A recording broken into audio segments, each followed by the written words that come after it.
chance of seeing an alpine landslide in its moment of creation is too good to miss. But for thousands who live in the shadow of Europe's tallest dam, unaware of the unfolding spectacle, it's already too late. I immediately thought the dam had fallen.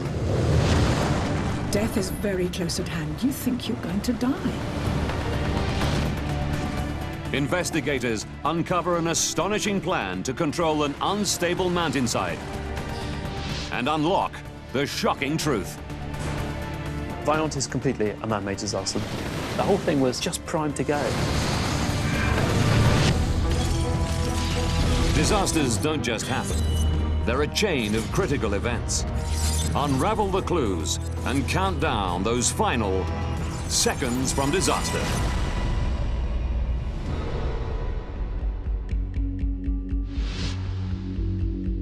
Northern Italy, the Vaillant Valley.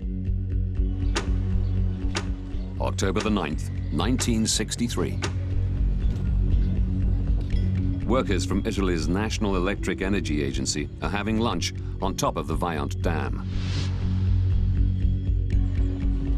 Today, like every day, they're watching the slopes, enjoying a fantastic natural spectacle.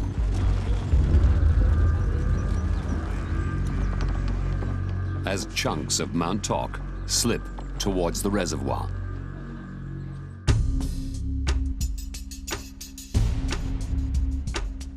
Locals are also aware of the creeping landslide. 11-year-old Gervasia Matsuko lives in Casso, a tiny hamlet directly opposite Mount Toc. The people saw the cracks on Mount Toc, and I could see that the adults were alarmed. I was worried too. A week before, my mother told me that she dreamed of suffocating in the water.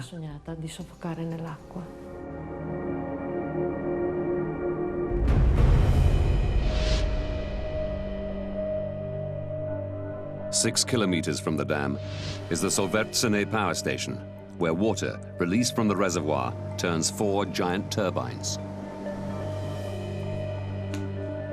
Luigi Rivis is deputy manager of the plant and has been charting the daily slippage of the mountainside. Today's movements are so big, he wonders if there's been a mistake. I got the data about the landslide's movement. I was surprised and I asked for confirmation. From the control room, they could see blocks of rock and soil falling into the water. In fact, the chart showed that the landslide was about to fall.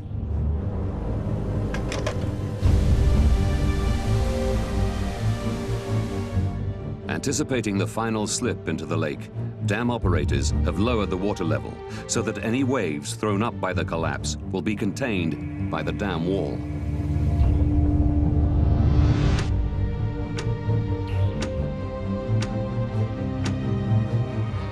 Along the slopes of Mount Toc, power company officials insist farmers move their animals off the mountainside.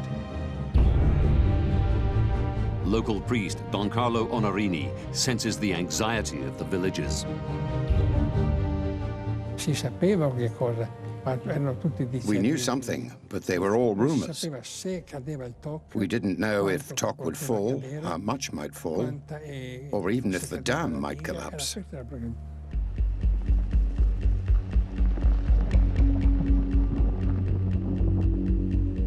In the late afternoon, Gervasia's mother sets out to move the family's cows. I wanted to go up to Mount Toc with my mother. I was used to going up with her. But she said, "You'd better stay at home with your gran, and I'll be back tomorrow morning."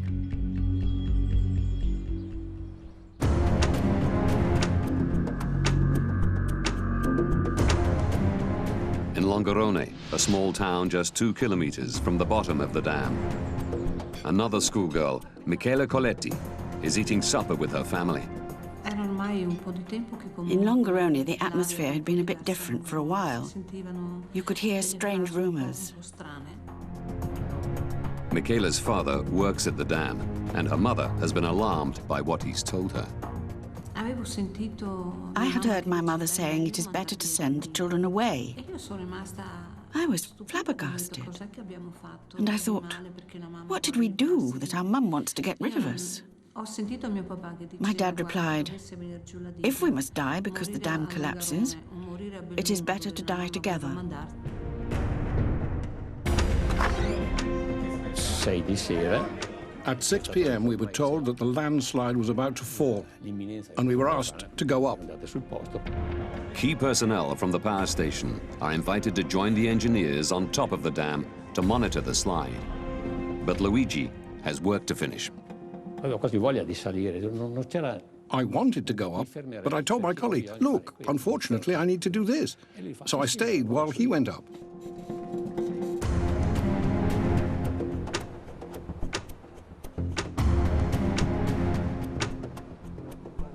From their privileged position on top of Europe's tallest dam, Luigi's colleagues expect to be eyewitnesses to the creation of a tsunami-like wave up to 20 meters high as the landslide slips into the water.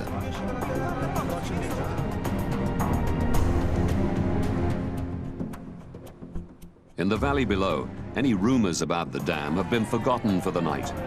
The bars in Longarone are filled with football fans, watching a European Cup game between Real Madrid and Glasgow Rangers.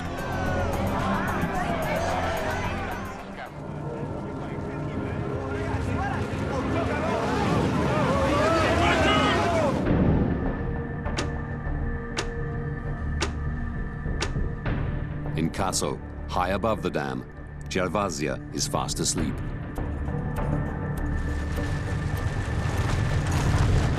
The house is engulfed by a terrifying noise. It was not like you were hearing the noise from the other side of the mountain. You were actually inside. It was something immense.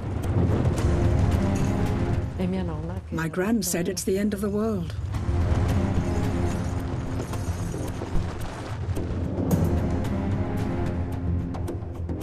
In the village church, Don Carlo Onorini hears the same overwhelming sound.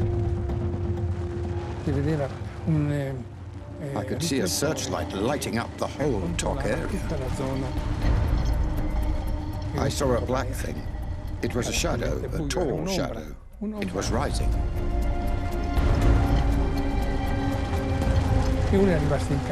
The water plumes reached the top of the bell tower, and water and rock rained down over Casso. I fell to my knees, shouting with fear.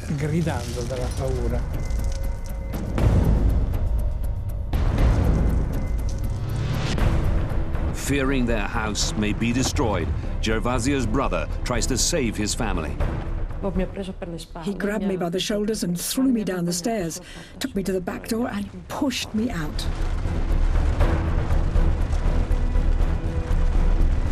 Casso is more than 250 meters above the reservoir, but is swamped.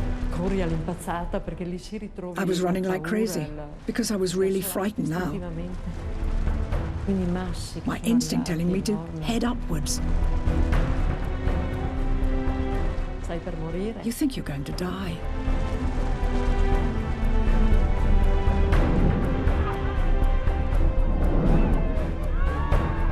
Below the dam, in Longarone, streetlights go out.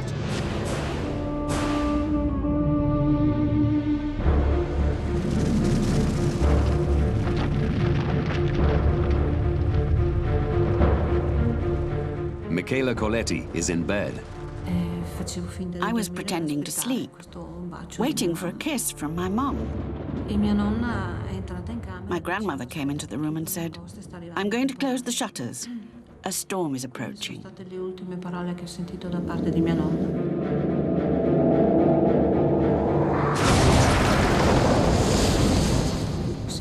I felt my bed folding in half, and I was inside.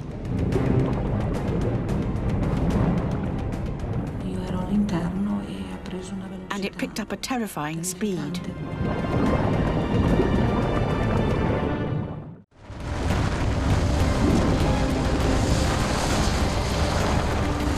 A 70-meter-high wall of water swamps Longarone and sweeps on down the valley, flattening buildings, killing hundreds.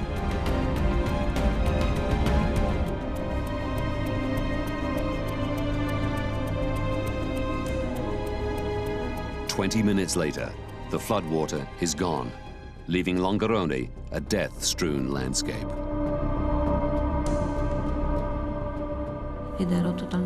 I was totally buried in rubble. I felt the need to make an effort and lift my arms to touch my face. I don't remember much after that. Longarone has been wiped out. A rescue effort begins, but few survivors are found. Houses, roads, the railway line have been swept away or buried in debris.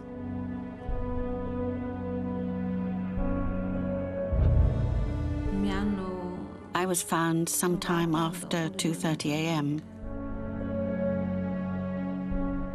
They found me completely buried, with just a hand and foot sticking out. Michaela is one of 30 children rescued, the only one of her family to survive.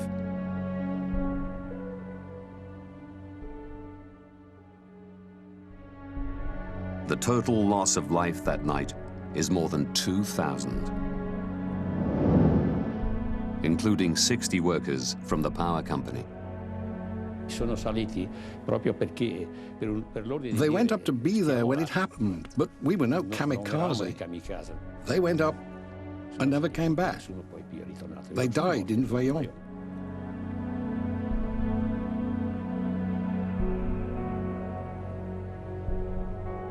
In the light of dawn, rescue workers are staggered to see that rock and mud have now filled the huge reservoir, and a ghostly M-shaped scar of freshly exposed limestone identifies where farmland had been just hours earlier. 50 years later, the landslide scar is still visible and still a focus for geologists struggling to unravel the mechanisms that brought destruction on such a massive scale. We are almost at the top of the landslide, and this is the failure surface. We can see also the other lateral boundary of the landslide that is a big fault. And from here to there is 1.8 kilometers. Professor Monica Girotti leads the latest research team.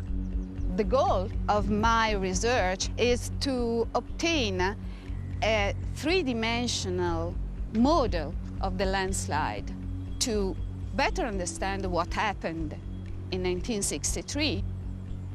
Even now, I'm astonished. Geology will shed light on the landslide mechanism, but one thing is already clear.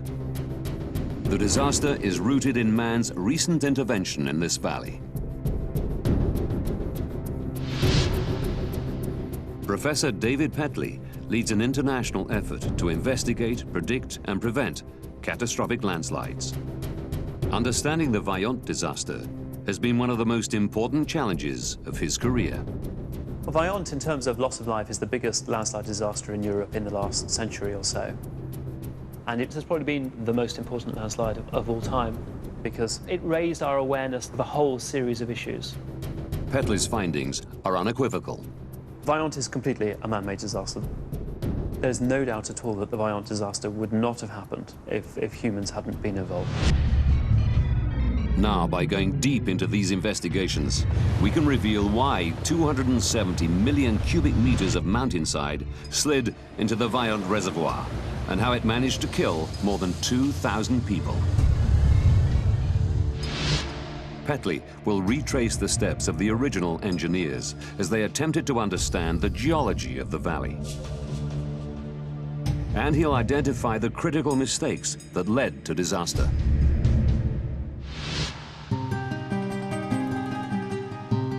In 1956, excavation begins for the foundations of the Vaillant Dam. It will block a precipitous gorge to create one of the deepest man-made lakes in the world and generate hydroelectricity to power Italy's post-war economic boom.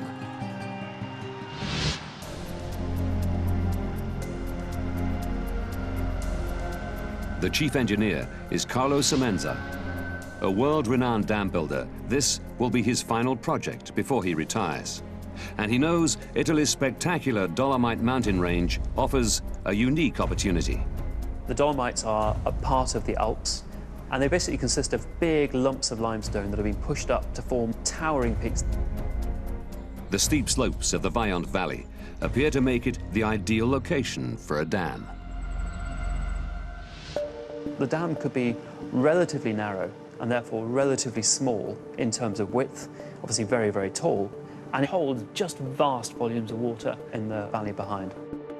Semenza and his team of geologists take great care surveying the location where the dam's foundations will be built. But they pay little attention to the valley upstream that will eventually be flooded. In the 1950s, the emphasis was very much on getting the engineering design of the dam itself correct. And really very little effort was put into understanding the upstream geology. It was considered that that wasn't really relevant to the dam or to the reservoir. Petley finds their casual attitude all the more alarming, given the region's well-known geological instability. Between the mountains in the valleys are much weaker rocks, sort of sands and clays and shales. And the whole system is folded and faulted, so it's quite disturbed. And that's the classic environment for creating landslides. None of this is news to the local population. They're constantly vigilant for signs of rockfalls and landslides. And Mount Toc, adjacent to the site of the dam, has even earned a nickname, the Walking Mountain. Construction continues for 2 years, and the 261-meter-high dam is almost complete when, on March the 22nd, 1959, a new reservoir at nearby Ponte suffers a huge landslide, creating a 20-meter-high tsunami-like wave, drowning one worker and overtopping the dam. This was the first time there was an understanding that there was a potentially really damaging effect of big landslides, and it sent a seismic shock through the reservoir industry in northern Italy. And it was just this mechanism that caused death and destruction in Vaillant. The mountainside slid into the lake, generating a massive tsunami. The dam remained intact, but the wave swept over it, swamping the valley below. The hydro industry had underestimated the potential consequences of flooding a valley. As a reservoir fills, slopes that have been drained into a deep valley for thousands of years become waterlogged for the first time, with surprising results. Rock that appears solid is often made of separate blocks held in place by gravity and friction. You have to think of a block, a rock on a hillside, being a bit like a boat.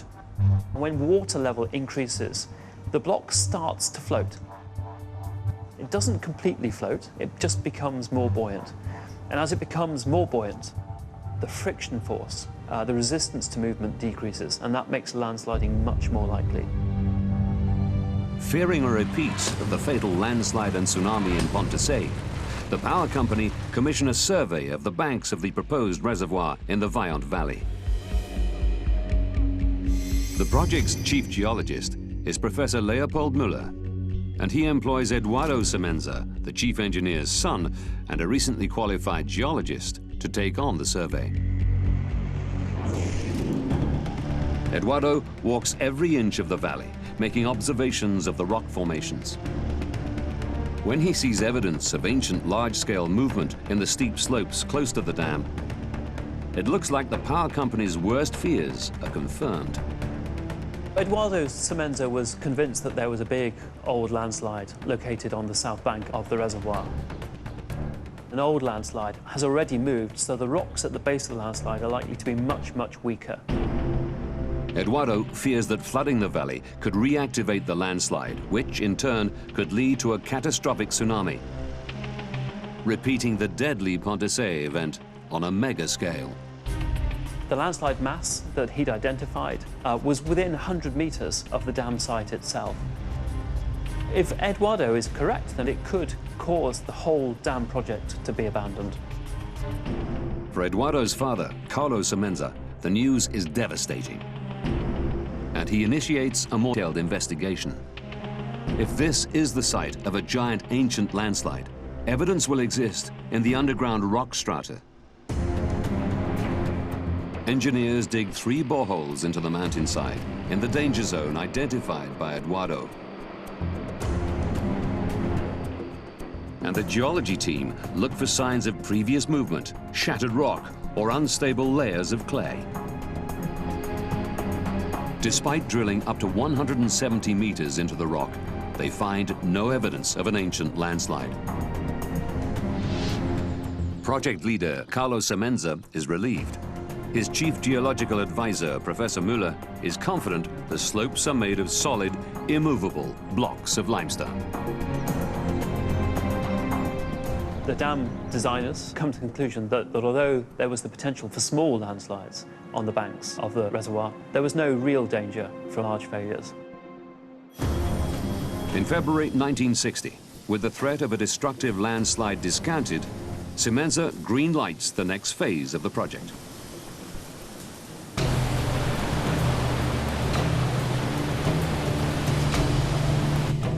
Before handing the dam over to the power company, they must confirm its structural integrity by filling the reservoir to the top. By October, the reservoir is 170 meters deep, 91 meters below maximum. And the dam is holding up perfectly. But then, a setback.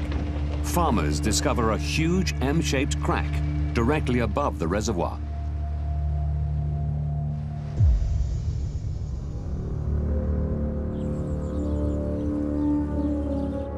The crack that opened up is really large. It's about 1,700 meters long. It's widening at about 3 centimeters or so per day.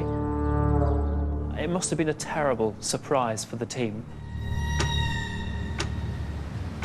The power company's fears are realized just days later when a slab of mountainside the size of 6 football pitches falls into the Viant Reservoir, creating a wave 2 meters high. Fortunately, nobody is hurt.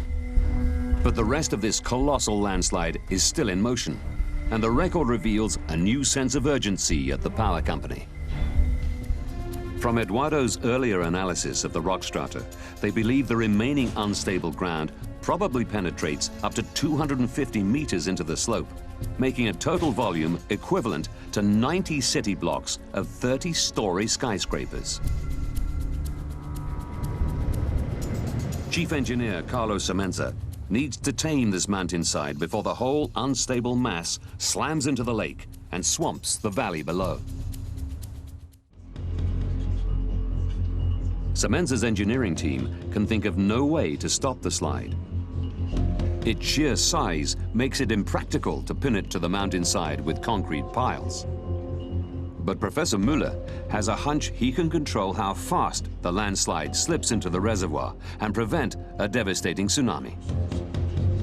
He believes that if raising the water level activated the slide, lowering the level should slow it down. Carlos Semenza immediately puts Müller's idea to the test and opens floodgates to reduce the water depth. Müller's theory is simply that dropping the reservoir level will let water drain out of the slopes, increasing the friction and anchoring the floating limestone blocks back onto the slope. Over the next 2 months, the rate of creep slows from 3 centimeters a day to barely 1 millimeter a day. This big, massive landslide slowed down and eventually stopped. The consequence was that Müller and Semenza were quite confident that raising the level of the lake again would induce movement and dropping it again would reduce the movement. Even if they can't permanently stop the landslide, the two men are convinced they can control how quickly it slips into the valley.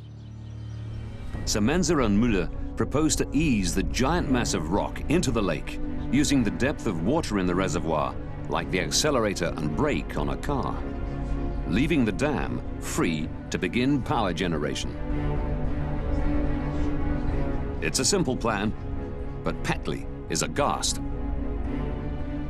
Their understanding of the geology and the mechanisms of movement of this big mass were really very poor. And yet, despite that lack of knowledge, they embarked upon this extraordinarily bold plan to try to induce movement of the landslide by raising and lowering the lake level. Müller's geology team is confident they can detach the whole mass gradually without causing a dangerous tsunami. But Carlos Semenza is more cautious. He insists on expanding the plan to deal with the worst-case scenario, where the whole of the landslide falls into the lake in one catastrophic event, and a tsunami is created. Semenza commissions a study to find out the maximum safe depth of the reservoir, a water level leaving enough dam wall exposed to contain the biggest possible tsunami. Semenza was trying to ensure that the tsunami wouldn't go over the top of the dam.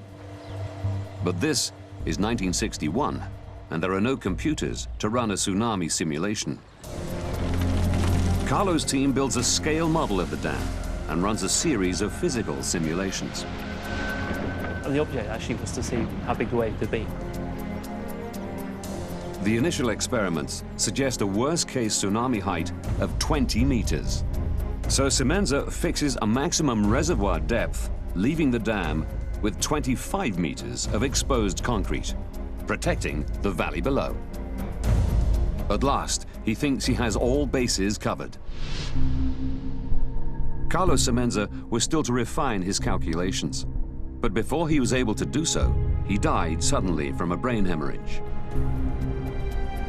Without the leadership of its visionary chief engineer, the scheme is plunged into crisis, and the power company puts together a new team to execute the plan and save Semenza's legacy project.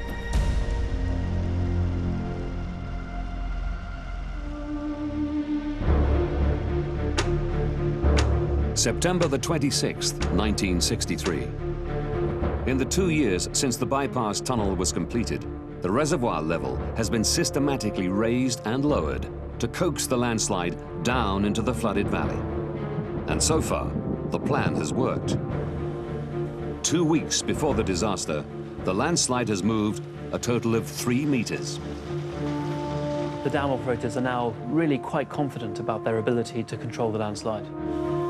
The reservoir is now the highest it's ever been, 245 meters above the base of the dam, a full 10 meters higher than Semenza's maximum safe level. There's not much doubt they were genuinely trying to get themselves to a point where the landslide slipped into the lake. So really they were pushing the level of the lake as high as they thought they could get away with. Their high-risk strategy appears to be paying off, and the entire slide is picking up speed. Floodgates are opened to get the lake down to a safe level before the final fall. Dam operators expect that, as seen previously, lowering the water level will also slow the slide. But this time, it's different. Actually, the landslide continued to accelerate. This is exactly what they didn't expect. So they were really quite baffled by what was going on. If the mountainside falls now, their simulations guarantee a tsunami that will spill over the dam wall. For 2 tense weeks, the reservoir level is dropped as fast as the operators dare, without adding to the stresses in the slopes. But the landslide continues to accelerate. By October the 9th, the mountainside is moving 30 centimeters a day. But the reservoir has now dropped to leave 25 meters of exposed concrete, and dam operators breathe a sigh of relief. Sure, there's enough wall to catch any wave. Because the lake level was now below that maximum size of a tsunami that they'd identified, they considered the situation was completely safe. So safe, the power company managers are invited to witness the creation of the tsunami. And local people are not alerted to any danger.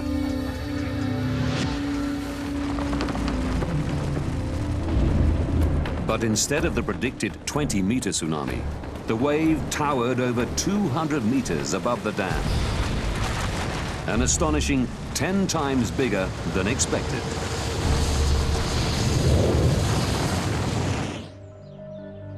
Now, our investigators reveal why the plan to control the landslide by adjusting the reservoir level was such a huge error of judgment. Right from the start of the movement of this landslide, their model of the way that it was behaving was wrong. Their geological investigation had failed to identify that located within the limestone, there were thin bands of clay. And those soft clay layers produced a zone of weakness. The geology team's boreholes, meant to search for evidence of a weak sliding surface, never went deep enough to find the clay. And you're looking for a clay layer that could be 250 meters below the surface, but maybe only a centimeter thick. But it's that centimeter thick layer that determines whether this landslide can move or not. The extraordinary properties of this clay layer ultimately led to the whole side of the mountain detaching at once at incredible speed.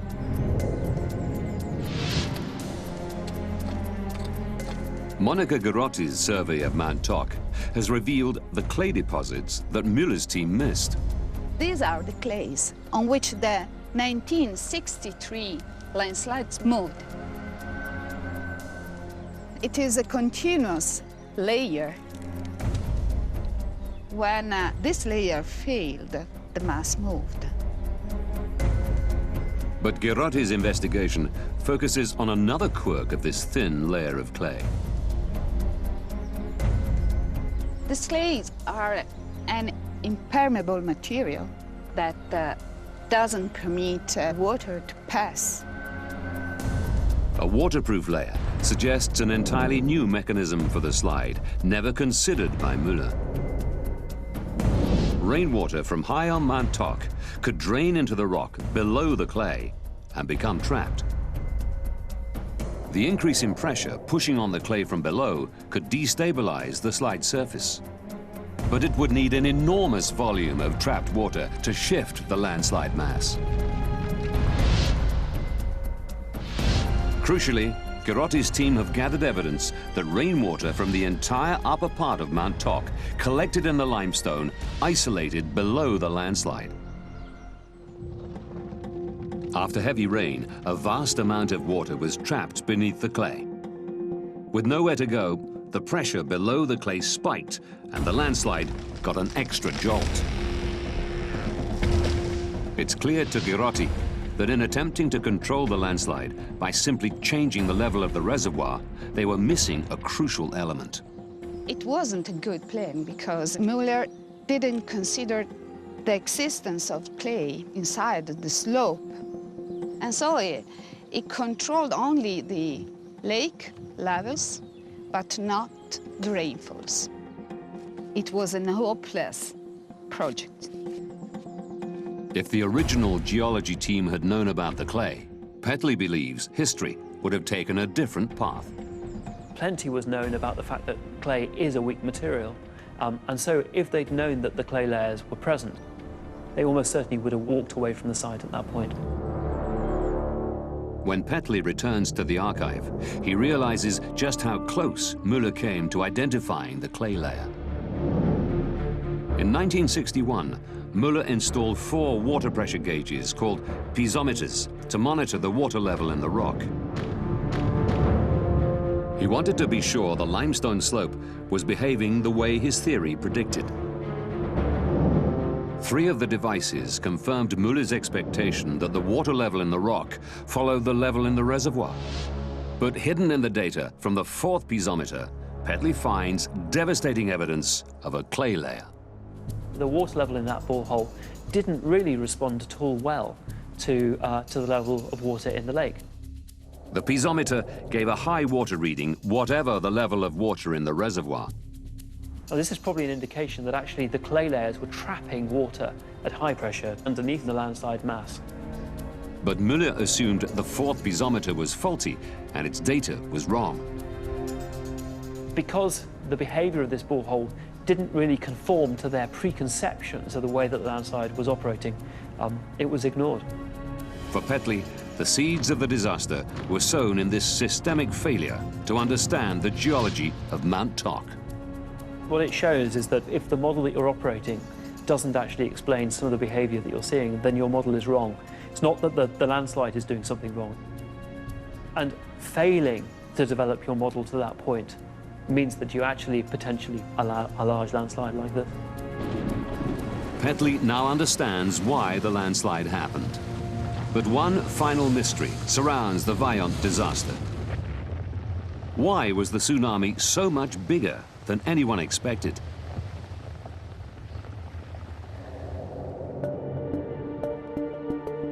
Professor Petley turns his attention to Siemens's tsunami simulation experiments. The model that they constructed suggested that the tsunami would be relatively small, 20 meters or less. The actual landslide generated a displacement wave that was more than 200 meters above the height of the dam. The meticulous scale model should have given an accurate indication of the size of the tsunami tied to one critical factor. The outcome of the model completely depends upon the speed at which the landslide moves. The experiments tested the effect of landslides across a range of slump times, from slow up to the fastest they could expect the slide to move. The engineering team take an educated guess that 1 minute would be the quickest the real landslide could possibly fall, correlating to just over 4 seconds in the simulation.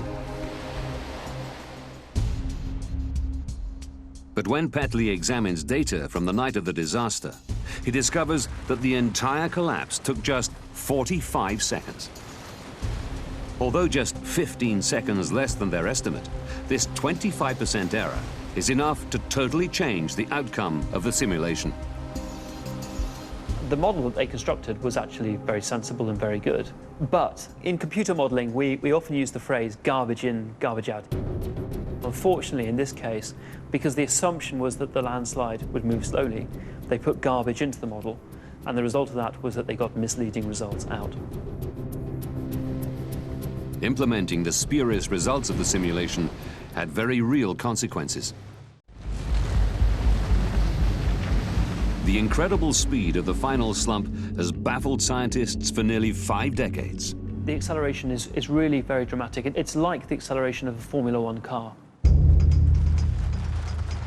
Within a few seconds, this landslide went from moving at a few centimeters per hour to probably about 110 kilometers per hour. Petley now believes he has solved the mystery of this phenomenal final acceleration. And once again, the answer is in the clay and its extraordinary behavior when compressed deep underground. You've got to imagine there's 200 meters of solid limestone sitting above this clay layer. Petley has shown that when buried beneath millions of tons of rock, the normally soft clay becomes hard. The material is essentially brittle. It's hard and it's strong. For millennia, the deep clay had been undisturbed. But filling the reservoir for the first time created enormous stresses in this thin layer. That allows the clay to start to deform, and as it deforms, it generates what we call microcracks. Tiny little cracks, fractures, build up in the clay. The surprising behavior of these microcracks is the key to the final acceleration of the slide. As the landslide continued to move, these little cracks grew. They extended outwards to form big cracks, and as those big cracks joined together, they formed a single surface through the whole of the clay. Once the microcracks had spread throughout the whole of the M-shaped slide surface, total collapse was inevitable. Eyewitnesses report the final collapse took just 45 seconds. But Petley's analysis shows this final irreversible phase began much earlier. The 45-second event is just the bit we perceive. But in fact, this final acceleration of the landslide didn't occur in 45 seconds. It occurred over around about 60 days. 60 days before the final collapse, the water was at its highest level to date, just 25 meters below the top of the dam. Up to this point, the rise and fall of the lake has been causing the spread of microcracking. But now, the cracks have penetrated so much of the clay, a chain reaction begins, and the cracks spread by themselves. The microcracking now controls the movement of the landslide. And at that point, the operators genuinely had no control on the behavior of the landslide, even though they thought they did. One by one, the few remaining patches of uncracked clay shear faster and faster, and the landslide accelerates. It's a classic runaway failure. The whole thing was just primed to go.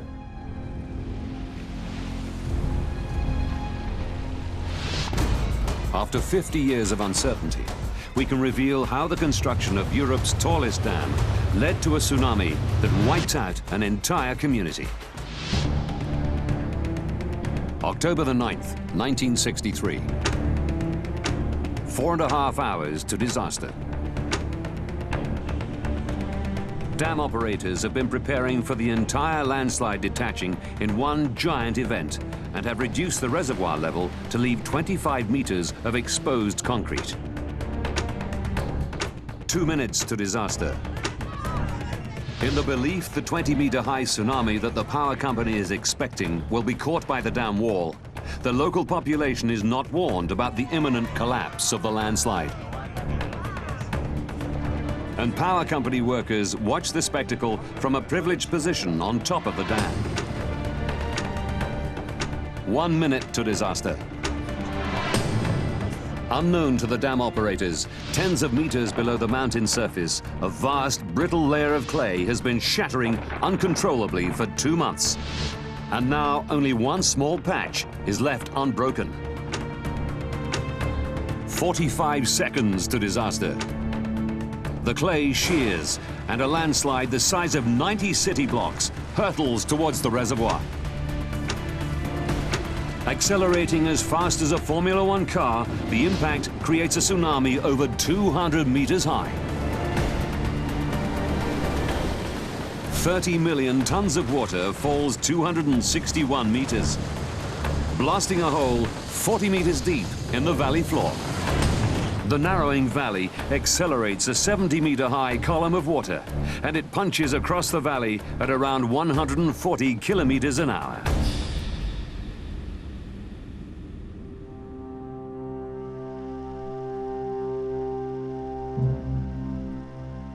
Longarone is destroyed in less than 2 minutes. I looked down from the helicopter and saw the place where the wave had come down. The whole valley disappeared. A valley vanished. Viant demonstrates the folly of humans and their failure to manage and understand natural systems. Their model for how to manage this landslide was completely wrong, and in fact led to the catastrophe that finally occurred. In 1971, 2 people were convicted of multiple manslaughter, including the chief engineer who took over from Carlos Semenza. He was sentenced to 2 years in prison. The power company was ordered to pay compensation to the victims.